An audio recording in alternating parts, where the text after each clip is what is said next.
Our motoring tip of the week concerns the importance of lubrication when it comes to hinges and latches. And this comes to us from Paul Gamache, one of our viewers. He wants to know just how important it is. Well, Paul, it's really important, especially as the vehicle gets older. When everything's new, it's pretty good. But after a couple of winters, these things can get washed out, dried out, exposure to road salt, and you can start to have some serious problems. Now, the hood latch is probably the best example. Right at the front of the vehicle, it gets all that billowing spray, road salt and moisture off all the vehicles ahead of you. So this hood latch takes a lot of abuse. And it's got to be open to the elements to some extent because it's at the front of the vehicle.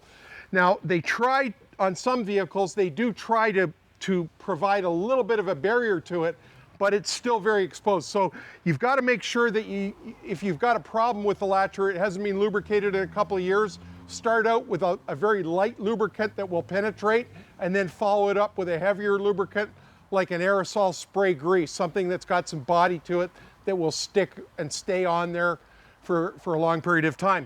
Now, in terms of hinges on the doors, they're supporting a lot of weight. The doors are very heavy, especially with all the crash protection built into doors.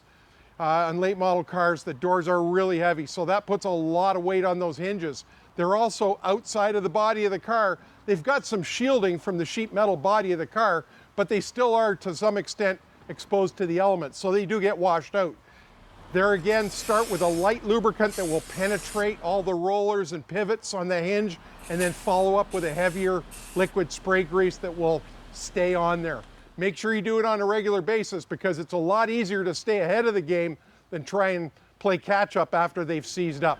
That's your motoring tip of the week. So here's the question. Where were you 32 years ago? I know some of you weren't even a glint in your father's eye. As for me, well, I was in diapers but found time to get Motoring TV off the ground. And today I like to think we've got one of the best automotive video libraries in the world.